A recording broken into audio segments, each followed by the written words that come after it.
The topic of death is a recurring theme in popular music, and hip-hop is no different. Over the years, there have been a number of rappers who have seemingly predicted their own deaths. Here is just a sampling of those artists who foretold their own fates. Fans were shocked and saddened when Chicago rapper-singer Juice WRLD passed away on December 8, 2019, at the age of 21 from an accidental drug overdose. While he was alive, he didn't shy away from his battle with addiction. During a 2019 appearance on the No Jumper podcast, he spoke about his first being introduced to drugs, as he revealed, "It was something that I was into early, low-key due to music, because I was a music head. So, like in 6th grade, 7th grade, I'm hearing songs about sipping lean. Lean is a drink made up of cough syrup, Sprite, and occasionally hard candy that has been referenced in lyrics by multiple rappers." Juice WRLD also named Atlanta rapper Future as someone who influenced him to experiment with drugs, as Future's music made him want to sip lean when he was about 11 or 12. Juice WRLD referenced his drug struggles in his own music, on songs like Lean With Me, Different, and Legends. In the latter, he mentions not making it past 21, and he also references the 27 Club, a group of musicians like Jim Morrison, Kurt Cobain, and Jimi Hendrix, who died at the age of 27. XXXTentacion was fatally gunned down at the age of 20 during a robbery attempt on June 18, 2018 in Deerfield Beach, Florida. He'd seemingly predicted his own death in an Instagram live video in which he said, "If I die and I'm not able to see out my dreams, I at least want to know that the kids perceived my message and were able to make something of themselves, and able to take my message and use it and turn it into something positive, and to at least have a good life." If I'm gonna die or ever be a sacrifice, I want to make sure that my life made at least 5 million kids happy. Before he made that video, X made a name for himself by addressing topics like loneliness and depression, while connecting with fans who related to his music. He also suffered through some legal troubles, like an arrest for domestic battery in 2016, but his star was growing in the music industry, as he managed to release 2 albums before his death. A month after his passing, 4 men were indicted for the shooting. April 25, 2002 was a dark day for the music world, as that was the day that TLC's Lisa Left Eye Lopes was killed in a car crash at the age of 30. It was the second car accident she'd been involved in a matter of weeks, as she was also in a van that struck and killed a 10-year-old boy less than a month earlier. Lopez's brother Ronald spoke about her final days in the TV special Autopsy, The Last Hours of Lisa Left Eye Lopes, as he noted that Lisa associated the boy's death with what she felt was her own impending demise. I think Lisa felt like death was coming. Maybe it got this boy by accident instead of her. Several months before her death, it was reported that Lopes signed a record deal with The Row, a label started by Suge Knight after he launched Death Row Records.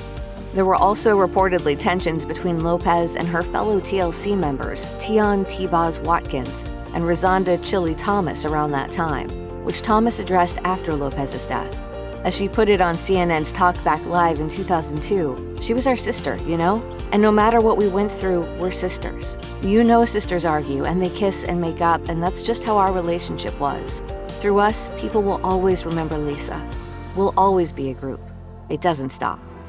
Mac Miller was adored by his legions of fans, which was abundantly clear from the long lines at exhibitions held for him in various cities after his death. When he passed away from an accidental drug overdose on September 7, 2018, at the age of 26, plenty of people mourned the loss. While he was alive, he was often candid about his drug use, and in 2015, he told Billboard that he was afraid that drugs would kill him. As he put it just eats at your mind, doing drugs every single day, every second. Miller was also open about his struggles with substance abuse and his music. In his song, What Do You Do, off his 2014 mixtape Faces, he mentioned another celebrity who struggled with addiction as he rapped, "A drug habit like Philip Hoffman will probably put me in a coffin." In 2014, Philip Seymour Hoffman died of acute mixed drug intoxication at the age of 46, making his and Miller's ends eerily similar. There have been a lot of rappers who died far too young, but not many of them have achieved the mythical status of someone like Tupac Shakur.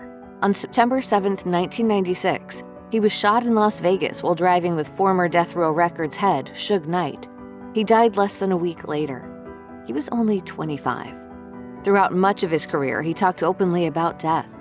The music video for his song, I Ain't Mad At Ya, which was released shortly after his passing, features him being shot and killed after leaving a party with actor Bokeem Woodbine. As Woodbine recalled to XXL in 2011, it was even more eerie because we shot it probably 6 months before it was released, about a week or two after he passed, and they dropped it. And I was like, wow, I don't even have the words for it. Even to this day, it's definitely eerie. Shakur also seemed to predict his own death during a 1994 interview with Entertainment Weekly. When he was asked where he saw himself in 15 years, he replied, "Best case scenario, in a cemetery. Not in a cemetery sprinkled in ashes smoked up by my homies." Proof was a staple in Detroit's hip-hop scene before becoming nationally famous. He was also a standout member of the group D12 and Eminem's best friend. But on April 11, 2006, he was tragically gunned down at CCC Club on Detroit's 8 Mile Road. Before his death, he predicted his fate in the D12 song 40 Ounce as he rapped, "I'm in the club to beef, you gotta murder me dead." During the incident that led to Proof's death, he got into a verbal altercation with a man named Keith Bender Jr. over a pool game around 4:30 a.m. Proof then allegedly shot Bender, and then Bender's cousin Mario Etheridge, who was also the club's bouncer, opened fire on Proof. Days later, it was reported that Proof's lawyer refuted police reports that claimed he shot first. Around that same time, Eminem addressed his friend's death in a statement. "You don't know where to begin when you lose somebody who's been such a big part of your life for so long. Proof and I were brothers. He pushed me to become who I am. Not a day will go by without his spirit and influence around us all. He will be missed as a friend, father, and both the heart and ambassador of Detroit hip-hop." Mobb Deep member Prodigy was known for crafting gritty street tales that were just as vivid as any big-screen crime drama. But behind the music, he suffered from sickle cell anemia, a condition in which cells don't get enough oxygen and then change into the shape of a sickle. This illness is known to cause a lot of pain, which the New York rapper talked a lot about while he was alive. He passed away in Las Vegas on June 20th, 2017, at the age of 42, from accidentally choking on an egg while hospitalized for his sickle cell. In 2017, Prodigy talked about seeing a mysterious figure during an interview on the Viceland show The Therapist. He didn't think that the image meant death was coming for him, but it scared him nonetheless. As he recalled, "When I laid down to go to sleep, all the lights would go off in my room and I'm laying there, and I seen a black shadow walk across my room. The only way I can describe what it looked like a black Spider-Man." Lil Peep passed away in Tucson, Arizona on November 15, 2017 at the age of 21 in an accidental drug overdose. He was in the city at the time to perform at a concert. He's yet another rapper who predicted his own death in a song, one in which he also seemed to be crying out for help as he rapped on Tonight. "I need help. Real soon I'ma die in my room."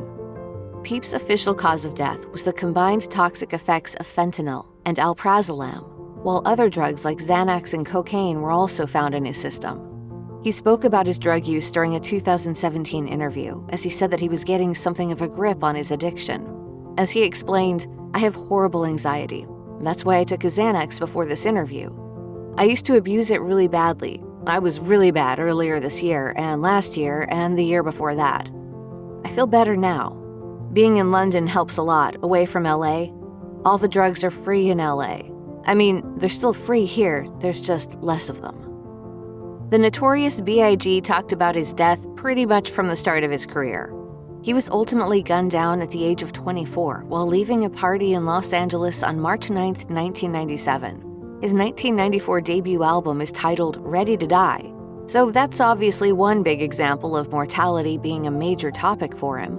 On that particular record, he rapped about death on tracks like Suicidal Thoughts, and his second album, Life After Death, which was released a little over 2 weeks after his passing, includes songs like You're Nobody Till Somebody Kills You.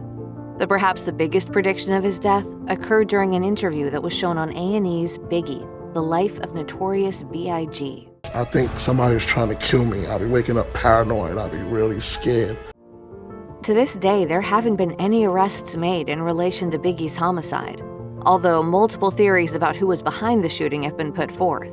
Meanwhile, his friend and collaborator, Sean Diddy Combs, who was in a separate vehicle when Biggie was killed, has experienced survivor's guilt. I think I always feel some sort of, responsibility because I'm in this thing with him, you know what I'm saying? Mm-hmm. He's my artist. Theodore Joseph Jones III, known in rap circles as Young Greatness, was shot and killed on October 29, 2018, in his hometown of New Orleans. You wouldn't expect that happening with him, because dude went into nothing but his music and his daughter.